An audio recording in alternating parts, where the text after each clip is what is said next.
Okay, good evening and good morning, everyone. Thank you for joining this time's Immuseum seminar. So it's really my great pleasure to welcome today's speaker, Dr. Cadwell from NYU. So I think before we started, just want to give a few words for introduction of Ken. Ken actually did his undergraduate in Northwestern University and then continued with PhD in UC Berkeley. After which he wanted to pursue his scientific career and then did a postdoc training from 2007 in WashU, St. Louis, in Department of Biology and Immunology. So after 3 years, very successful and productive postdoc training, I think Ken start his own independent study as assistant professor in Skirball Institute of Biomolecular Medicine, Department of Microbiology, NYU. From then, he actually from the assistant professor to full professor, always in NYU. From 2021, he became a Recanati Family Professor of Microbiology in Skirball Institute of Biomolecular Medicine, Department of Microbiology, NYU. And also he was appointed as a Associate Director of Inflammatory Bowel Disease Research in NYU. So Ken's lab actually mainly focuses in gene microbial interaction within the inflammatory diseases such as IBD. And also he interested in study autophagy and immunity, and also the viral immunomodulation. So his lab actually investigated a lot of interesting directions related to how our immune system adapted to the presence of a diverse microbial we encounter through our lives. And the research area in which they have made key contribution, including the role of autophagy in inflammation and the machinery of host virus and host microbiota interaction in the gut. I think he actually did a lot of pioneer work in bacterial and virus infection during the intestinal homeostasis and inflammation, including the host defense. Can really actually have a lot of different awards and honors. I'm not going to list them all. I just going to give a few examples. 2015, he actually get welcome investigator in pathogenesis of infectious diseases. In 2016, he was nominated as Anne Palmenberg Junior Investigator Award, American Society of Virology. And then also 2016, he also appointed as HHMI faculty scholar. So I think a lot of us are familiar with Ken's work, and also he gave really fantastic presentation. Without further ado, I think we're looking forward to your talk, Ken. Please. Thanks, Sean. I appreciate that really nice introduction, and also thanks for putting together this fantastic seminar series. I think it allows me to interact with and talk to an audience that I normally don't get to overseas. So it's a great opportunity.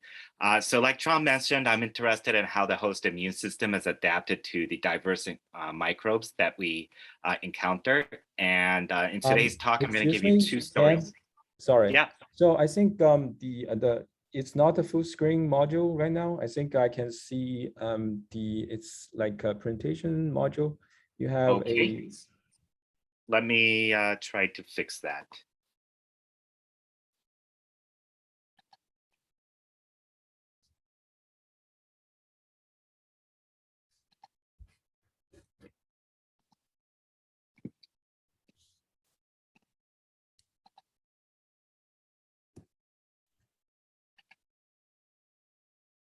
Still?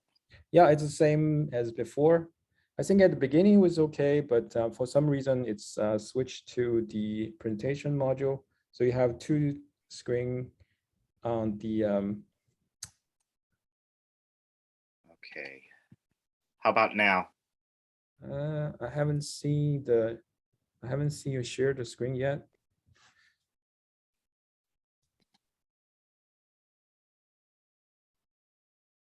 Nothing? No, nothing. I apologize. I'll figure this out.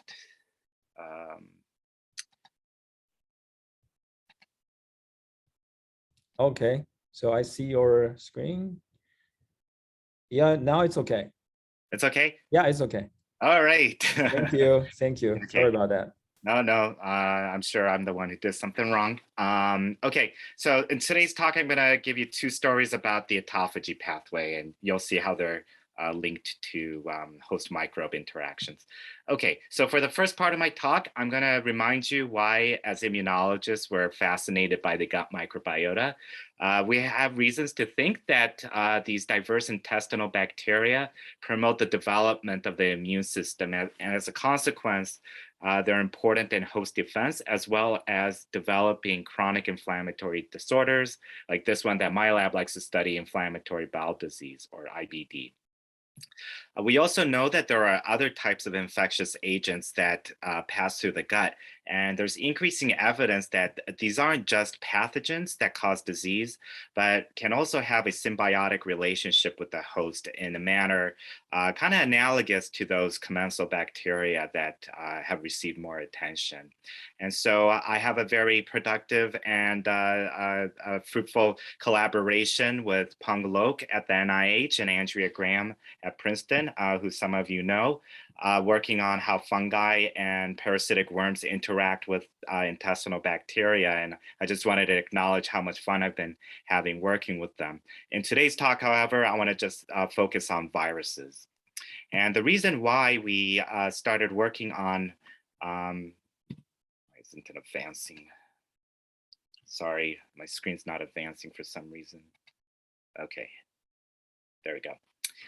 So the reason why we started looking at viruses in the gut has to do with this observation we made back when I was a postdoc in Skip Virgin's lab at WashU. So this is over 10 years ago now.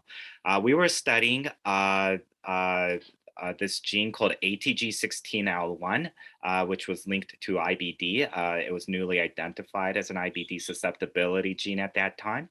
And when we made these mutant mice, we were very happy to see that they developed intestinal abnormalities, including defects in an antimicrobial epithelial cell type called Panda cells. And as a result of this abnormality, these mice were susceptible to intestinal injury.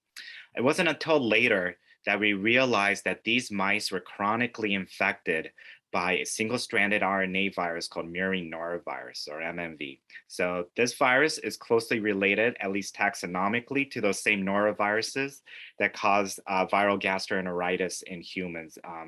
It's also referred to as the cruise ship virus because it likes to spread where people live in close quarters.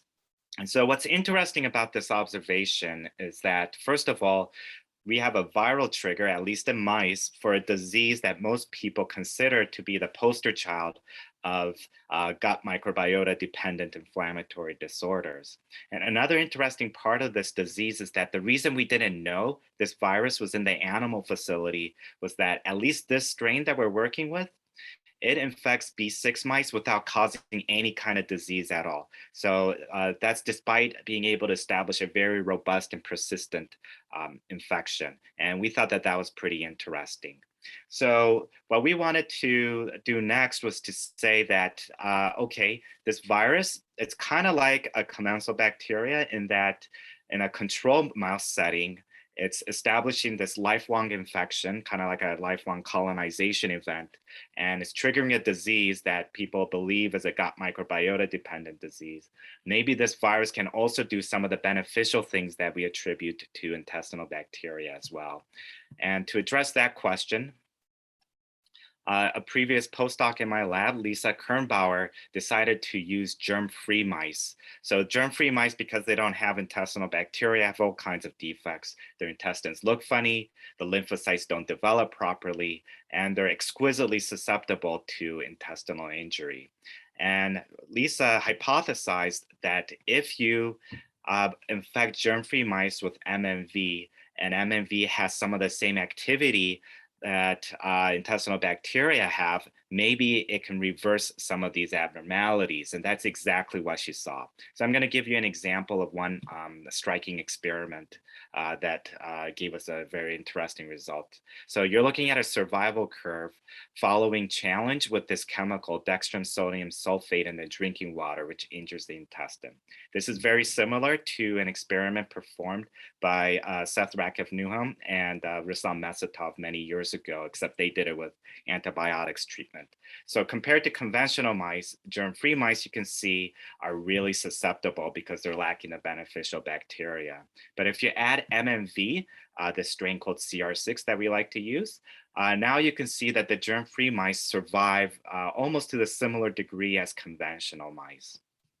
Later on, there was a nice paper from Michael Abt and Eric Paymer demonstrating that MMV can also inhibit colonization by vancomycin-resistant Enterococcus in antibiotics-treated mice. So these experiments show that in certain situations, MMV can compensate for the absence of intestinal bacteria. And then another postdoc in my lab wanted to ask, Jessica Neal, wanted to ask whether MMV can do beneficial things for the host on top of an existing microbiota. And so what she did is turn to a model of bacteria virus co-infection to kind of mimic the kind of infection that you would get in a daycare setting. So she took 3-week-old mice, which are young mice, and they're pretty susceptible to Citrobacter infection. Citrobacter rodentium is a model for pathogenic E. coli, and she either gave it alone or together with MMV. And you can see that with MMV infection, you get this substantial enhancement of survival, and the mice are able to grow properly and gain body weight.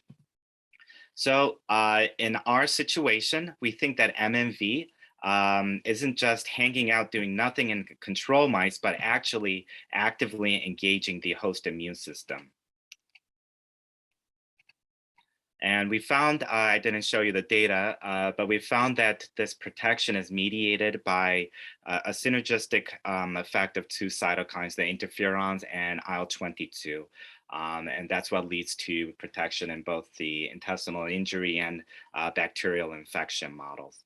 And so if you believe me that MMV can be beneficial in this setting, then you might be wondering, what is it about the ATG16L1 mutation that makes this virus become not beneficial, but actually harmful and trigger IBD? And so what we found was that this virus doesn't have an increase in burden in these ATG16L1 mutant mice. And instead, these downstream intestinal abnormalities were dependent on these classic Th1 cytokines, TNF alpha and interferon gamma. And this suggested to us that maybe the role of this gene, ATG16L1, isn't really about controlling the virus, but controlling or protecting the host from the antiviral response. And so Yu Matsuzawa, a postdoc in my lab, along with getting some help again from Jessica Neal and a new postdoc, Lucy Bernard, wanted to figure out what ATG16L1 is doing. So ATG16L1 is an autophagy gene, and I'll give you a little more background on the autophagy pathway in a few slides. The first thing we wanted to do, though, is to figure out what cell type this gene was functioning in. So the mice that we were using before are hypomorph mice that have a gene trap mutation that leads to reduced ATG16L1 expression in all tissues. And so we didn't really know which compartment ATG16L1 in autophagy was important in. And so what Yu Matsuzawa did was to cross ATG16L1 LOXP flanked mice with a bunch of different Cree driver mice. And the data I'm going to show you is with these villain Cree mice, which knock out ATG16L1 in the intestinal epithelium. I'm sorry, my slide advancement isn't working for some reason. So it's been a little clumsy here. Okay, so you're looking at a survival curve again with DSS treatment. This time we're giving the mice more DSS here because these are conventional mice, not susceptible germ-free mice. So it's a different model. First, I'm going to point out the 2 controls over here. In the absence of the virus, both the ATG16L1 knockout mice and their flox control, the Cree negatives, they do actually okay, even with this high dose of DSS. But when you give MMV, it's these knockouts that are really susceptible. And when you look at their intestine, what we see is that they do in fact have this loss of Panda cells in the small intestine. And so maybe you could see it on your screen here. This is one of the benefits of giving this talk over Zoom. You're looking at a crypt, a small intestinal crypt, and this bottom of the crypt, you might see these little dots. Those are the antimicrobial granules that belong to Panda cells. And you see that they're gone here, right? In between the Panda cells are your LGR5 positive intestinal epithelial stem cells. So the idea is that these Panda cells are really important for protecting that stem cell niche. And if you do a tunnel stain for cell death, you can see a lot of dark staining where the Panda cells are supposed to be. So it looks like the Panda cells are dying off.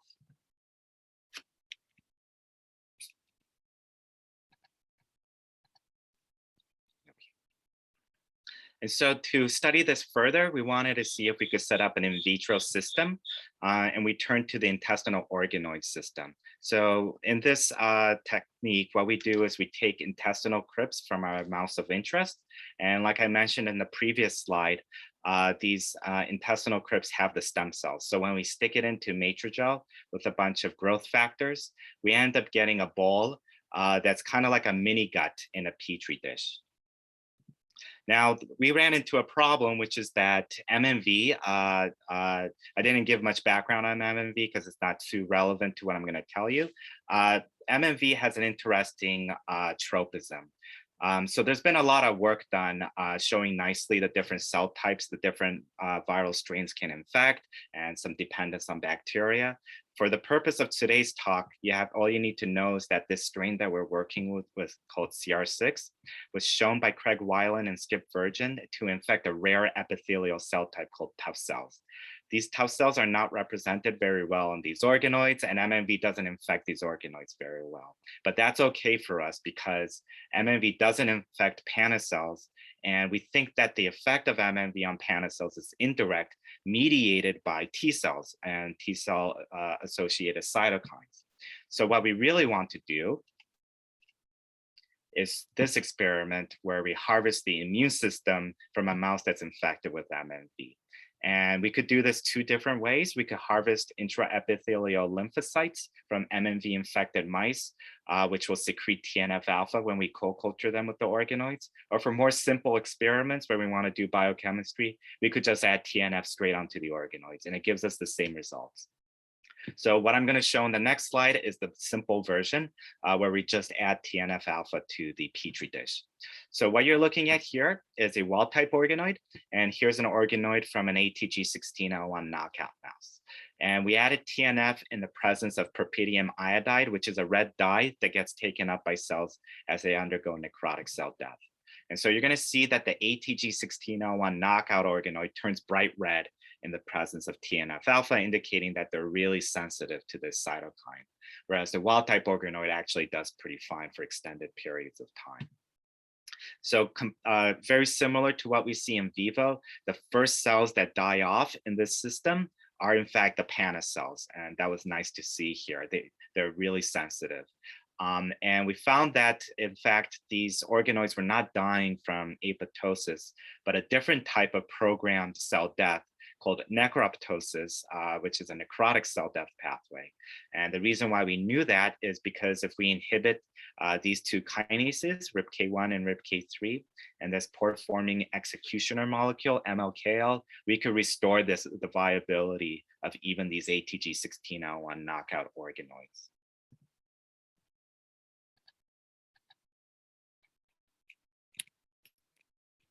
Okay, so why do we care about Panda cells and necroptosis in IBD? So one of the things that we found way back when I was a postdoc, thanks to a fantastic collaborator, Thad Stappenbach, is that IBD patients, specifically people with ileal Crohn's disease, which is a type of small intestinal IBD, who had the ATG16L1 variant, displayed very similar Panda cell defects. This was actually a finding that was inspired by our observations made in these virally infected ATG16L1 mutant mice. And so later on, there was this nice paper from Christoph Becker's group and others as well, noticing that where the Panda cells are supposed to be, they see necrotic cells in Crohn's disease patients. And so we thought maybe we could try a proof of principle experiment where we restore the Panda cells and show that that reverses that susceptibility to DSS that we've been demonstrating with these mice. So in this experiment, the mice get both MMV and DSS, and you're looking at this is the control condition here where the ATG16L1 knockout mice die. So that's the same thing as before. To make things simple, I'll just direct your attention to this red line right here. These are the same mice that instead of a vehicle control got a RIPK1 inhibitor that we received from GSK. And you can see that that substantially improves their survival. And we see very similar results if we block TNF alpha or genetically inhibit RIPK3. We could restore the Panda cells, and that also restores the survival of these MMV infected mice. So there's actually been tremendous amount of work, not only validated, but really extending our initial observations made with Panda cells many years ago. And I don't have time to go through all of these wonderful papers, but I do want to mention this one from Rick Blumberg's group.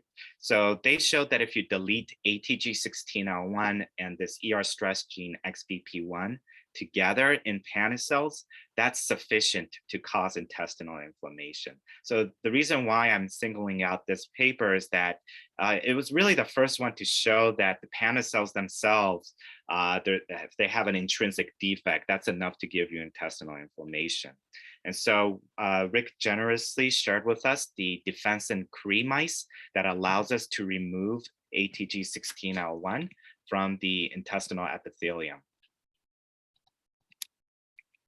And that's what you're looking at with this red line here. So if these mice get MMV and DSS, they selectively have a survival defect compared to these various controls where it's either wild type or with MMV or the delta Panda cell without MMV. So this suggests to us that we're studying a Panda cell intrinsic property of ATG16L1, although there's likely other functions for ATG16L1 in different epithelial cell types like goblet cells. Okay, so I've been talking about the autophagy pathway, but haven't given you any detail of it yet. So I'm going to take a second to describe the pathway in a little bit more detail. So you start during autophagy, you start with a vesicle that expands, and when it fuses with itself, it forms this characteristic double membrane structure known as the autophagosome, and that could trap anything inside that's found in the cytosol. And when I say anything, it could really be anything. It could be entire organelles like damaged mitochondria, it could be protein aggregates, it could even be individual protein substrates or internalized bacterial pathogens. When the autophagosome fuses with the lysosome, that leads to degradation and recycling of the content. So this is a homeostatic pathway.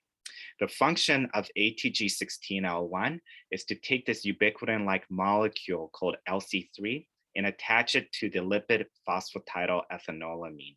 And LC3 helps this vesicle grow and fuse with itself to complete the autophagosome structure. So without ATG16L1, you screw up this part of the pathway down, right? Okay. So consistent with this role of ATG16L1, what we found was that these intestinal organoids that lack ATG16L1, as well as intestinal tissue from the mice, accumulate these funny looking mitochondria that produce reactive oxygen species. And as a consequence, they have a spontaneous interferon signature. We're not the first people to describe an interferon signature when you screw up mitochondrial autophagy. There's all these other very important papers that have shown that. The exact reason why is a little bit complicated. It could have to do with the nucleic acid leaking out of the mitochondria and triggering antiviral sensors. Mitochondria are also platforms for antiviral signaling, and all of those things could be at play. our contribution was to show this in the context of mucosal immunity in the intestine and related to pathogenesis. And the reason why I'm telling you all of this is, of course, we found that it was relevant to this necroptosis that we were studying. So we found that if you block interferon signaling in ATG16L1 knockout organoids, that actually rescues viability. And here's another experiment that I really like. It's the opposite. We took wild type organoids and made them susceptible. So if you remember, wild type organoids, they're okay with TNF alpha, right? You're looking at percent viability here. But if you give TNF alpha together with interferon beta or interferon lambda, now these organoids are susceptible and display a markedly reduced viability. And so we asked whether this is important in vivo, and we made a double knockout here. So this is your ATG16L1 knockout again, right? They're susceptible to MMV plus DSS. If you cross these villain-Cree ATG16L1 flox mice with interferon lambda receptor flox mice, you end up removing both ATG16L1 and the interferon lambda receptor from the intestinal epithelium. And we found that that makes these mice look like wild type mice. If you do this with the interferon alpha receptor, then you end up getting a partial rescue like about here. So maybe the lambda has a dominant role in this system. So our model is that ATG16L1 in the epithelium confers the ability to tolerate persistent infection by what I'm calling a viral member of the gut microbiota. So I didn't show you all the data, but when ATG16L1 is intact, we think that the virus triggers a beneficial response through this RNA sensing pathway that goes through MAVs. It probably happens in myeloid cells. That's something we're still working on. But what we know is the consequence. This leads to IL-22 production by innate lymphoid cells. And IL-22 has an established role in mediating epithelial proliferation, and you get protection from injury and infection. And so what I've been focusing on is what happens when you remove ATG16L1. Then we think all of a sudden this response to the virus isn't good. The initial response might not actually be that different, but because you're missing ATG16L1 in the intestinal epithelium, you get a spontaneous interferon signature. And that probably lowers the threshold you need to get this pathway going. You can imagine that with the virus, you're also making additional interferon alpha beta and interferon lambda, and you just get this feed forward loop. And the Panda cells really don't like it. And some of the same cytokines that might be beneficial in other situations is going to be a problem. And we know that at least TNF alpha produced by intraepithelial lymphocytes is a big problem for the Panda cells, which induces necroptosis together with interferon signaling. This is bad for two reasons. One is that Panda cells protect the stem cell niche. They're important antimicrobial cell types. But also necroptosis is a very inflammatory type of cell death. So both of those things might be at play here. I also wanted to acknowledge a few papers in the field that are related to this. A few months after we published our initial observation with ATG16L1 and necroptosis, Philip Rosenstiel's group in Germany had a very nice story that made similar conclusions. They used a different model. They weren't looking at MMV, but they were able to show that ATG16L1 is important for preventing necroptosis of the intestinal epithelium. And also, even though I've been focusing on epithelial cells, there are, of course, other important cell types in the gut, including myeloid cells.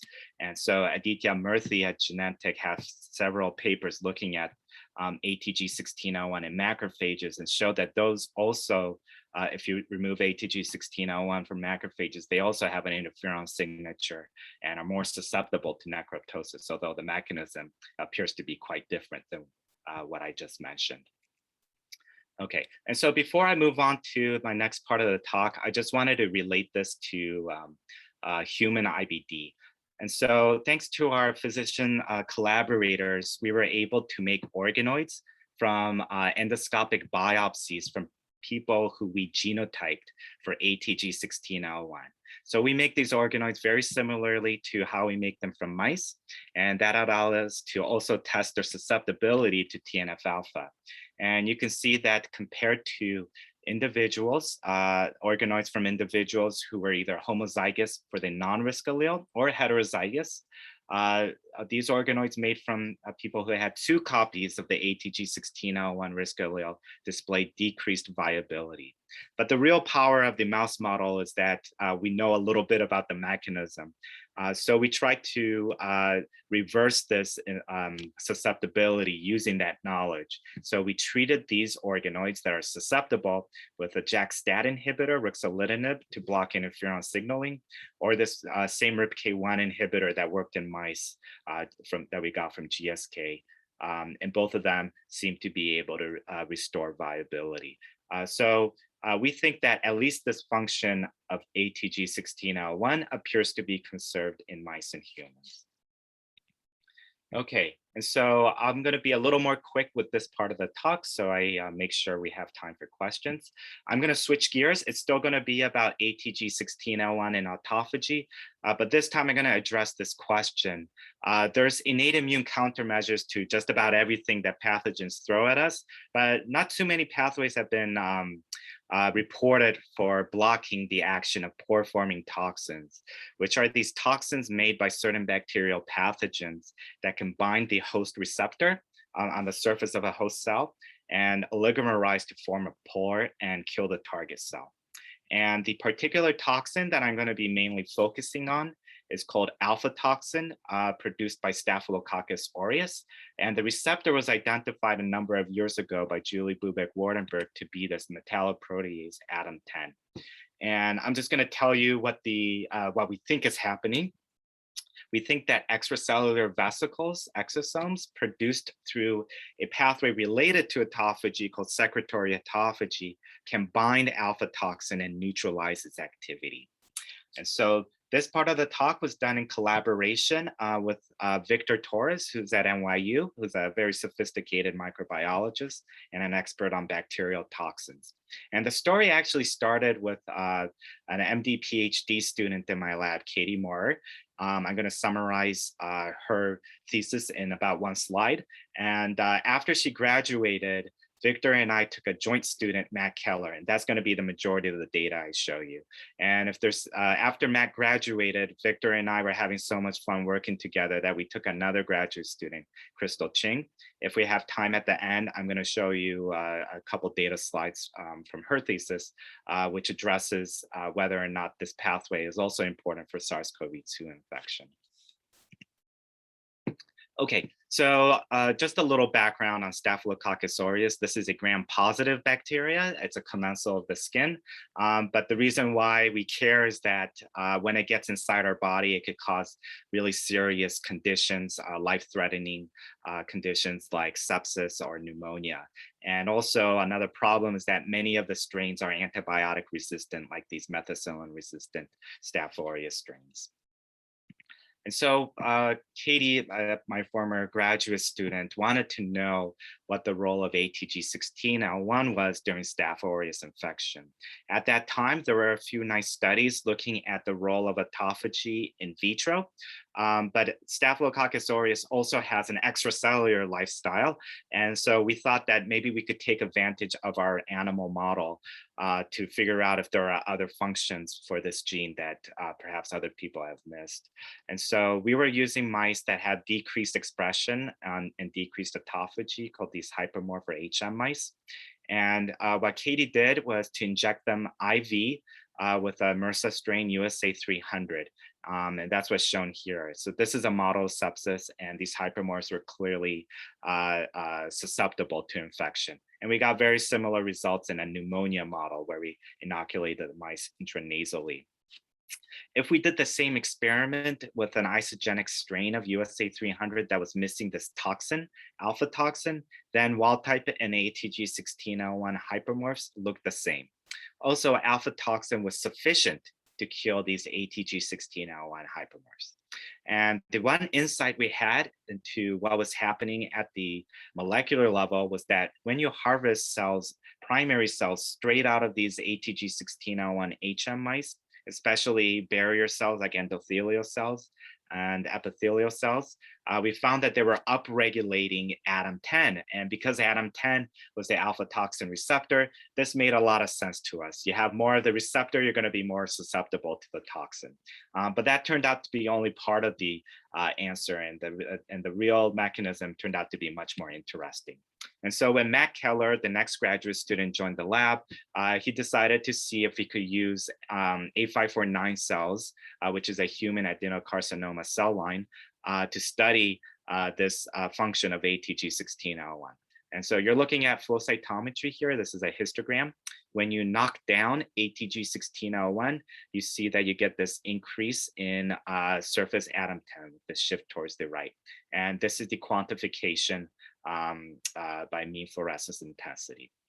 So this is about a twofold increase in surface ADAM10. To see if this was important, what Matt did was to see if these cells are now more susceptible to the action of the toxin.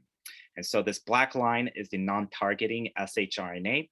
The more toxin you add going in this direction, the more cell death you have going up on the y-axis, right? Okay, so if you knock down ATG16L1, this curve shifts to the left. You need less toxin to kill more cells. If you knock down ADAM10, the receptor for this toxin, you can see that you need like an extremely super physiological amount of the toxin to kill the cells. Okay, so it looks like we have a nice in vitro system to study what we saw in vivo. So now I'm going to come back to the autophagy pathway. It's actually a little more complicated than what I made out to be a few slides ago. Thanks to yeast genetics and a tremendous amount of cell biology over the last couple of decades, we know the different protein complexes that mediate each step of the autophagy pathway. And so ATG16L1 functions over here.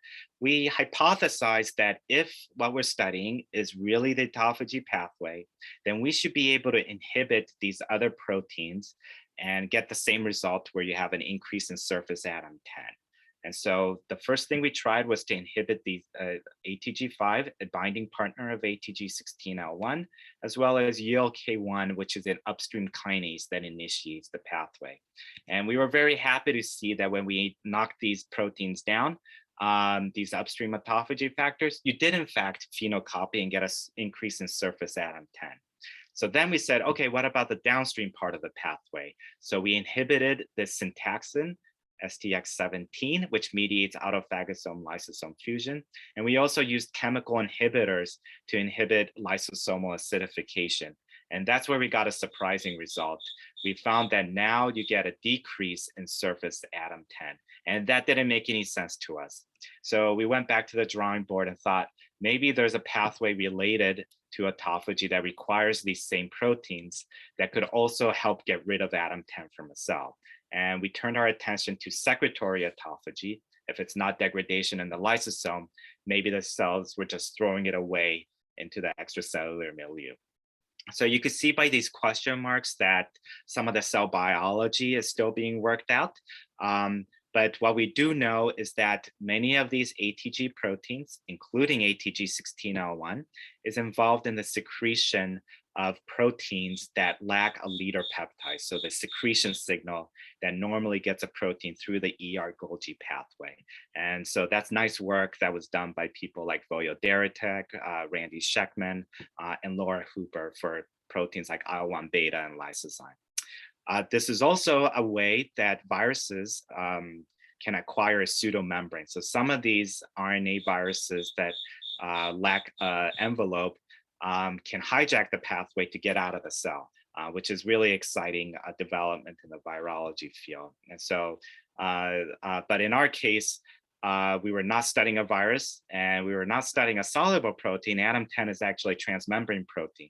So we thought maybe ADAM10 is being secreted through extracellular vesicles like these exosomes, which are extracellular vesicles of endosomal origins, most likely the multivesicular body. And so we tested this first by biochemically fractionating exosomes and doing a Western blot.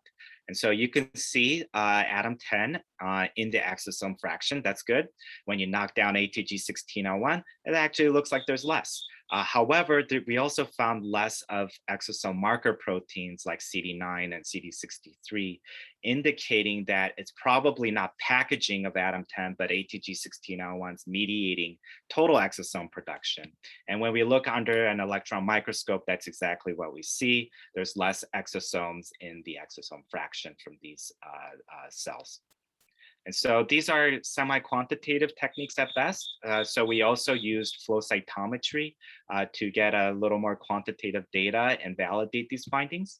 If you're interested in the staining protocol that we used, you could see the markers over here, and also you could look up our publication for the details. Anyway, we found that if you inhibit ATG16L1, or these other upstream autophagy genes, you do in fact get a decrease in exosomes in the supernatant. And if you inhibit the lysosome, it's actually the opposite. You get an impressive induction of exosomes in the supernatant. And finally, things were starting to make sense. So before it was confusing, but if you realize that inhibiting the lysosome might redirect this upstream machinery towards a different fate, the secretory autophagy pathway, you could see how you would get increased secretion of ADAM10 positive exosomes and less ADAM10 on the cell surface. And you can also see how if you inhibit ATG16L1 and the upstream part, you would inhibit both pathways. And so that's what we think is happening. And as excited I am about the cell biological implications of these findings, we actually first started this project because we wanted to know what's meeting Staph aureus defense. So the next thing we wanted to do was to ask whether this pathway was inducible by bacterial pathogens. And so what you're looking at here is quantification of exosomes made by A549 cells in the presence of Staph aureus. And you can see that you get an increase. This is also true with heat-killed Staph aureus. And it's also true if you inject mice with live or dead bacteria. And it's not specific to Staph aureus. It's also true for other gram-negatives and gram-positives shown here. And so we decided to test various innate immune ligands that are common to these bacterial pathogens. And the one that produced the most exosomes, at least on A549 cells, was CpG DNA. And consistent with this, if you harvest genomic DNA from Staph aureus, that can induce these exosomes. You chop it up with DNase 1, the activity goes away. And it's also TLR9 dependent. If you knock down TLR9, heat-kill Staph aureus won't induce exosomes anymore. And so we thought maybe, this pathway is actually there for a reason. And it's not just about removing ADAM10, but the exosomes themselves may have an innate immune property. And so we came up with this crazy model, which is perhaps they can act as decoys because ADAM10 is facing outwards. So it's facing the right direction to bind alpha toxin in the extracellular milieu. And if so, it could theoretically prevent the toxin from binding ADAM10 on the cell surface and thus protect the cells. So to test this, we turned first to the in vitro model. So you're looking at percent cell death again. This is an LDH release assay. If you add alpha toxin only onto target cells, it kills them. If we harvest exosomes from donor cells, we could actually protect the target cells and get this reduction in cell death. If we do it with donor cells that are knocked down for ATG16L1, we don't get protection. And that's presumably because we're adding less exosomes. So we just collected more cells, more supernatant. And when we do that and have this concentrated exosome fraction, we can actually restore the protection. And if you do this with ADAM10 knockdown donor cells, that's like adding blank exosomes, so we don't get any protection against cell death.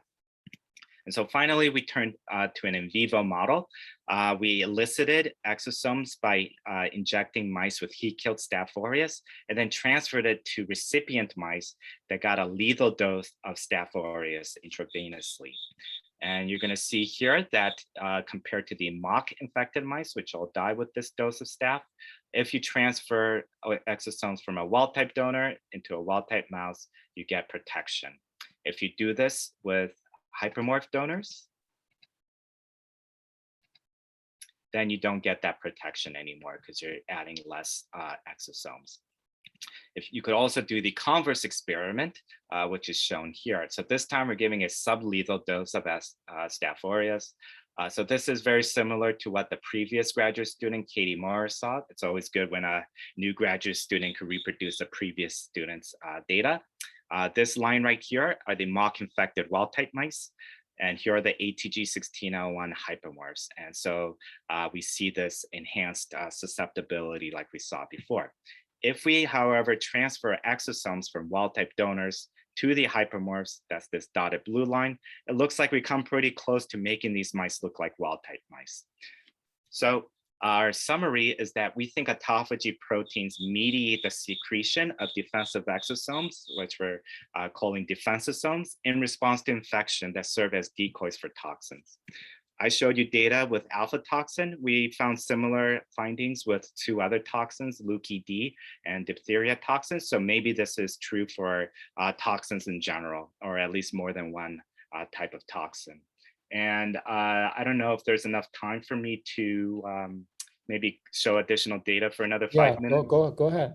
Okay. Yeah, sorry if I go a little over. I want to make sure we have time for questions. So we started to wonder whether this was only true for toxins, or it's also true for other pathways, other pathogens that require protein-protein interactions at the cell surface. And viruses were an obvious choice for us because they require interactions in order for internalization. And there's no way if you turn on the TV or the news at all that you wouldn't hear about SARS-CoV-2 these past couple of years. And so that became the obvious choice for us to test. And the good thing about SARS-CoV-2 is that we already know its receptor. On the host side, it's ACE2, so we can study this directly. And so the data I'm going to show you is from Crystal Ching. She received help from Marin, who's a postdoc in Micah Dittman's lab. And the BAL data, the human specimen data that I'm going to show you was made possible thanks to the pulmonologist at NYU, Leo Segal. And so the first thing Crystal wanted to do was just to ask whether there are ACE2 positive exosomes in the lung of patients. So she collected bowel fluid from patients hospitalized for COVID-19 at NYU during the height of the pandemic about a year ago. And so you're looking at flow cytometry of the exosomes, and this is ACE2 staining. And what you're going to notice first is that, yes, you do see ACE2 positive exosomes, but they're significantly different depending on the patient, right? So this would be an example of somebody who has pretty low ACE2, barely above background, right? Then you have some that have high ACE2, but also some that have multiple populations. So we found this fascinating, and we did some statistics together with our friends from Population Health to see if there's any association at all with outcome. And so what we did find is a negative correlation between the amount of ACE2 positive exosomes and the length of hospital stay, suggesting that perhaps this is a marker of protection. And rather than show you like a boring table with p-values, I thought this was a cool way to look at the data. So these every column here is a different patient. You're looking at percent ACE2 positive exosomes in the bronchial or alveolar lavage fluid for this gray bar right here, right? And it goes in descending order. And this line, the gold line, is how long they're in the hospital. So the higher it peaks up, the longer the stay, and the blue line is ICU. And you're going to see that it starts spiking up and down after the exosomes drop below a certain level. So this is just a correlation, right? It doesn't prove anything, but we thought this was good enough for us to do some experiments to test whether ACE2 positive exosomes are inhibitory, at least in a model, in a cell culture model. And so this is an experiment where we infected viral cells with SARS-CoV-2, which is in green. I'm going to go through the controls first. So this right here are cells that didn't get any virus. And when they get a virus, shown here, the lawn of cells turns green. And if you add neutralizing antibodies, it blocks the viral infection. So you only get a few green dots, right? And so what we found is that if you add exosomes from donor cells that are ACE2 positive, that will block viral infection. If you do it with donor cells, exosomes from donor cells that are ACE2 negative, this doesn't work. And if you use a control fraction that doesn't contain exosomes, it doesn't work either. And here's the quantification or the titration, showing that the more exosomes you add, the more blocking that you get in this in vitro model. And we can actually detect the direct interaction by electron microscopy. This right here is an exosome, and you can see some viruses bound to it. And I'm not showing you the image, but when we use immunogold labeling, we could actually figure out which one's the virus and which one's the exosome. And using that, we could show that there's a statistical association when you use exosomes that are ACE2 positive. And now we're trying to use cryo-EM to reconstruct the 3D image to kind of get an idea of what the actual interaction looks like. So this is obviously kind of preliminary. And I don't want to suggest, in fact, I don't think that exosomes would be a very good therapeutic, but what I'm excited about is perhaps this pathway that we unintentionally discovered may be have important roles in antiviral immunity. And it'll be really interesting to see if it could block entry by other viruses as well. So with that, I want to thank the people who contributed to this work. I mentioned the individual postdocs and graduate students who did the work, so I won't mention them again. I do want to reiterate that this last part of the talk was done in collaboration with Victor Torres. He's been a very generous and fun collaborator to work with, and I'm really grateful for his expertise and companionship. I also want to thank all the people who collaborated with us and provided key reagents. There's too many to name, but my appreciation is very high for them because they've been very generous and made these experiments possible.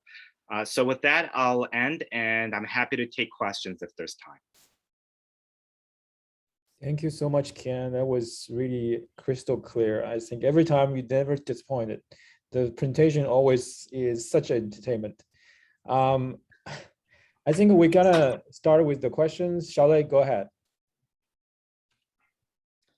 Okay. Let's see. Hey, Ken. This is Charlie from Yale. This is a very nice talk. So especially I'm interested in the exosome part. I'm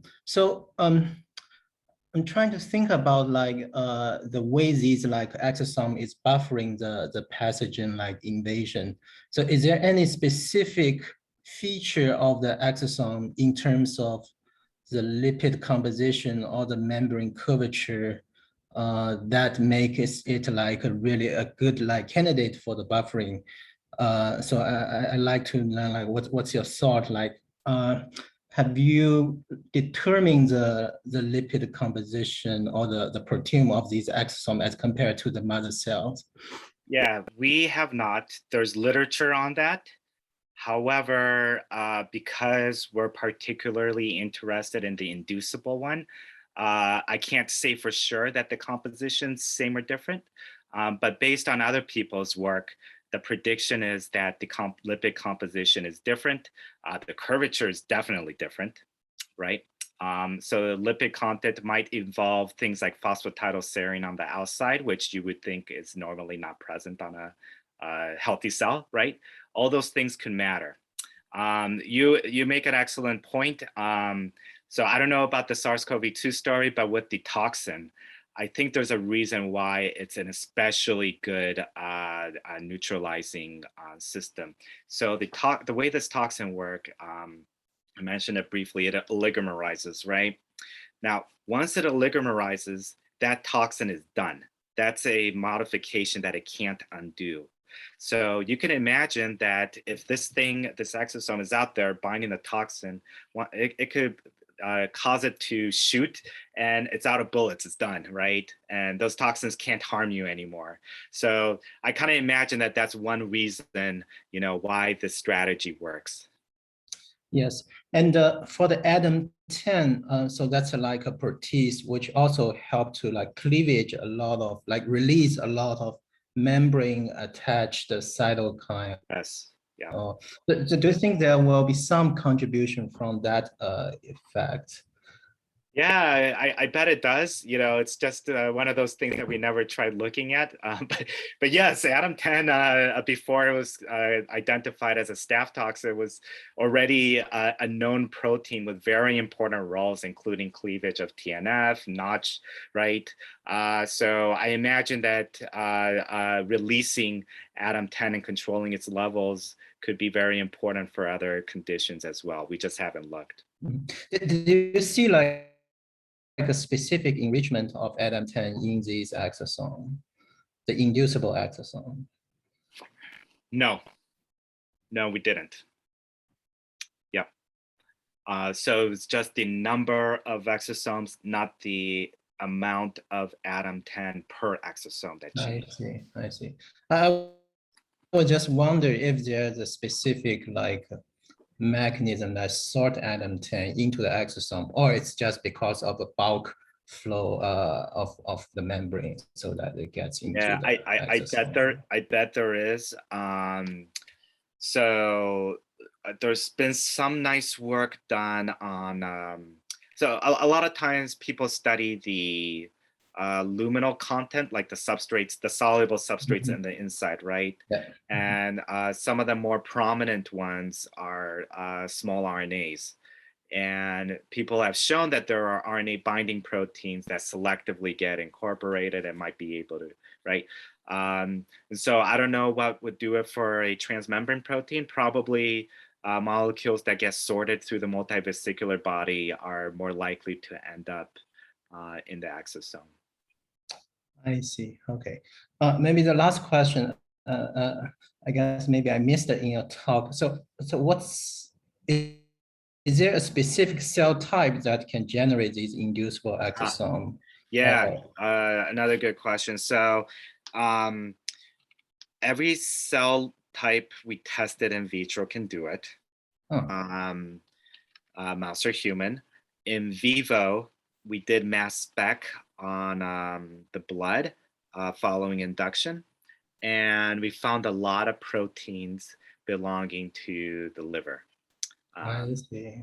But the way we induced it, right, was we injected heat-killed staph or CpG DNA into the blood, and the liver is a major filtering organ, right? So it's the first like site it encountered. Yeah, exactly. So I bet there's no like special cell type restriction. But that's still something to be determined in any detail. Yeah. Oh, great. Yeah, super exciting. Thanks so much. Yeah. Okay. So can I have actually quite some questions? First, actually, I'm curious about the MNV virus, which I'm actually not expert. So I want to first ask, what's the pathology relevance in human on this virus? So yeah. So it's genomically very closely related to the same noroviruses that cause this horrible vomiting and diarrheal disease. It's quite common. I hope you've never had it. I have. It's for the first 24 hours. Not only do you feel like you're gonna die, you wish somebody killed you, right, to put you out of your misery. But then if you're like a healthy person, you clear it, right, and it's like you were never infected, right? Poof, okay. You're good, right? But it does kill a lot of people due to dehydration, unfortunately. So the mouse virus, right? It does not cause vomiting because mice don't have the vomiting reflex, right? But it's also true that there's more than one strain of the virus. Some of them are persistent. Some of them cause more of an acute infection. And those, depending on the mouse strain, you might get some virulence, right? Especially if the mouse is immunocompromised. So it might be a good model for people who are immunocompromised. Now, the persistent strain, you might be wondering, how is that relevant to this acute human virus, right? So as people have used more sensitive techniques, they realized that there are a lot of asymptomatic shedders of human noroviruses, much like we see in mice, right? To what extent might be a little bit debated, but some studies estimate that up to 30% of an urban population can be PCR positive, right, without having any symptoms. Yeah, so I'm kind of agnostic as to whether the mouse norovirus is a good model for that. But I think whenever you have a human that's shedding a lot of virus in their stool, right? And you see that with SARS-CoV-2 as well, I don't think that's like an immunologically silent event, right? Regardless of whether that's actively causing a disease or not in you, it's most likely leading to some kind of interaction with your immune system. You can't have that much viral RNA around without some kind of an effect. And that might be what we're modeling here. So I can't tell you for sure because nobody's done the human equivalent experiment, right? But so I can't tell you for sure whether MNV is modeling human noroviruses or just asymptomatic viral infections in general or some other viral infection, right? I don't know if that answers your question. Yeah. But following with the first story, actually, I'm curious because I mean, if you look at the Panda-cell specific Cree compared with the total virulent Cree, you see clearly that the total virulent Cree have higher mortality after the infection, which actually suggests that the Panda-cell probably is not, like you said, probably not the only target.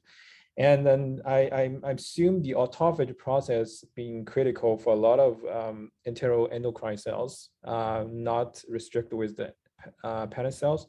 So I'm actually curious about your insight about the other potential targets with ATG16 now. So I didn't point it out because it's confusing, but that figure that you saw with the Panda cells, that was less DSS. Okay. Oh. And the reason is that when we gave the high dose DSS, all the Panda cell defense and Cree mice died even without MMV. Okay. I see. It was very confusing, right? So if you lower the dose, then it's MMV dependent. If you don't lower the dose, then it's not MMV dependent for reasons we have no idea, right?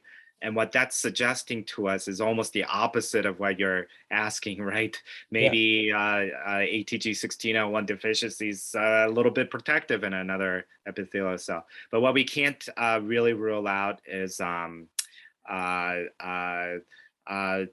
incomplete knockouts, right? Compensation, right? Which you could easily imagine happens. And also the virulent Cree, right? Not only does it remove from the small intestinal epithelium, but also the colonic epithelium. So it might be a little bit of a complicated model.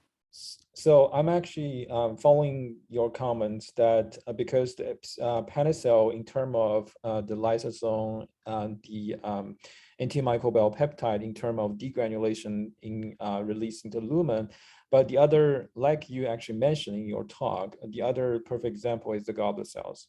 Do you see also abnormality in the mucus in terms of the epithelial Cree ATG16 flux mice? Yes, in the colon though, not the small intestine. Right. So the degranulation of the mucin somehow get blocked in terms of, because I know autophagy is important. Yeah.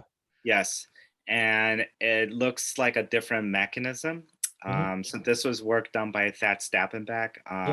We made the observation when I was a postdoc, but he continued working on it and had a nice EMBO paper on it. Yeah, so in that case, what happens is that the goblet cells— I remember that was ATG5, not ATG16. Yes, initially ATG5, but later confirmed with ATG16. Okay. You have good memory. Yeah, so the goblet cells swell up because they can't secrete properly, which is a little different from what we're seeing with the Panda cells. I see. Okay. Okay. My second part is actually related to the second story. I'm actually curious that because you mentioned, I'm sorry. So I'm actually curious that because you said TNF alpha actually induce a lot of necrosis on the Panda cells. But do you actually have any molecular insight in terms of how ATG16 modulate this process? Yeah, we do, but not the whole story. So I showed data that it's interferon dependent, Right. right? And you can imagine that with leakage of mitochondrial nucleic acid, you get that interferon, right? Mm-hmm. And so once we realized that, what we asked next was if there is a particular interferon stimulated gene that might Mm-hmm. be important, right? That Right. might lower the threshold for activating necroptosis instead of some other cell death pathway, Right. right? And so there were a few candidates based on the literature, right? One is that MLKL itself is an ISG, Mm-hmm. right? But we already showed that if you knock down MLKL, that rescues. So Right. Right. there wasn't another experiment to Oh, do, right? yeah. Okay, and so there's two other really interesting ones. One's ZBP1 and Mm-hmm. the other's PKR. Mm-hmm. ZBP1, we didn't see an increase in expression. However, that's not something that you could just rule out based on that alone. And so we haven't knocked it down yet, which is something we need to do. The other one, PKR, that was increased, right? Mm-hmm. And we saw it activated because it's phosphorylated. And so that one really piqued our interest. And when we inhibited PKR, we saw that rescued viability. And the only problem with that result is that we, on the one hand, we were ready to, kind of pat ourselves on the shoulder and say, yes, we figured it out. But PKR can act both upstream and downstream of interferon signaling, right? Yeah. And so maybe we just identified another part of the feedback loop. It might be a little complicated. Right. But we think that it's important and worth trying to understand better. And one experiment we'd like to see is whether how it intersects the necroptosis pathway in the context of our studies, right? When you remove ATG16L1. And so we want to see what it's interacting with and what it's recognizing, because PKR is supposed to be a double-stranded RNA sensor. Is it true that it's sensing mitochondrial RNA, or is something else going on? So those are kind of the things that we're working on. Okay. But we think we've been making pretty good progress. Yeah. Okay, so the next one I'm curious is you actually illustrated pretty clearly that the ATG16 more specifically control the exosome ADAM10. But I'm actually curious, have you actually also looked into the cell surface ADAM10 also? Because it seems like in the Western blot that the surface ADAM10 doesn't really get affected. But I'm curious, like, do you have any insight in terms of regulation of cell surface ADAM10, whether that's also somehow correlated with the autophagy process? Yes. Everything that we saw that affects extracellular ADAM10 affects cell surface ADAM10. But on your Western blot, I remember it's actually not that much change in the. Oh, yeah. Oh, okay. I understand your question. No, that's total cellular ADAM10. Oh, I see. Yeah. Yes. Okay. That was confusing to us too, right? Okay. Right. So until we did flow cytometry, we did not see that, right? Okay. Yeah, and so we were very confused when we first started doing these experiments, but we soon realized that when you look at total, you get a different story. And you may have even noticed that there was a second band. That was the proform before it gets cleaved in the ER-Golgi pathway, right? And that band disappears, right, when you look in the extracellular fraction. Okay, that's clear. Okay.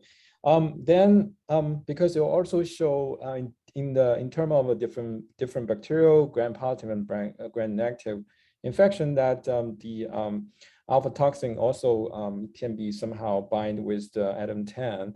But I'm curious that do you think this different phenotype from different strains all can be controlled or can be regulated through the autophagy process or let's say ATG16 particularly?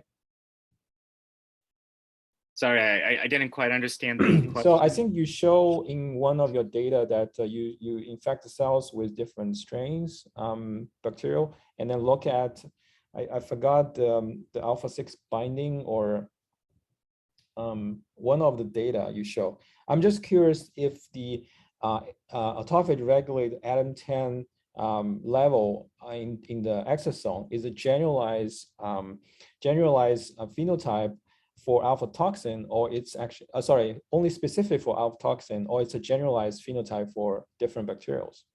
Yeah, I think the induction is general because if it's TLR9, it should be, yeah. So the induction is general. Whether it blocks, certain toxins versus others is probably just dependent on whether the protein that is the cognate receptor gets incorporated, right, to sufficient degree. Now, one thing that we don't know, and this is what Xiaolei was kind of asking, right? With ADAM10, we only see a difference in the number of ADAM10 positive exosomes, not the amount of ADAM10 that's loaded onto exosome. But are there substrates, right, that change their distribution and how much gets onto the exosomes in the presence of TLR9 signaling? We don't know. You could imagine that's something that is induced, under an infection condition would be different, but so far we haven't looked at that. Okay, cool. Thank you so much. If anyone else have questions, if not, I'm sure that Ken will be happy to take question by email. Oh, by the way, Ken, can you receive my NIH email? I just Yes. Yeah. You can. Okay, cool. Because I send so many invitations, sometimes it just goes straight to the spam. So I see, some institution realize that I sent out so many invitations, think I'm a commercial or something. They actually characterize in me. No, my Outlook doesn't think you're spam. Okay, great. So okay, cool. Okay, so thank you so much, Ken. That was fantastic. It was really great talk. I learned so much. So I really appreciate it. All right, thank you. Okay, thank you. Good evening. Bye. Good night. Bye-bye. Bye-bye.